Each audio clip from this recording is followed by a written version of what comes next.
أو كالذي مر على قرية وهي خاوية على عروشها قال أنى يحيي هذه الله بعد موتها فأماته الله 100 عام ثم بعثه قال كم لبثت قال لبثت يوما أو بعض يوم قال بل لبثت 100 عام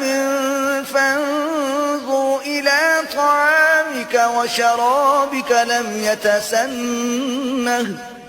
وانظر إلى حمارك ولنجعلك آية للناس وانظر إلى العظام كيف ننشزها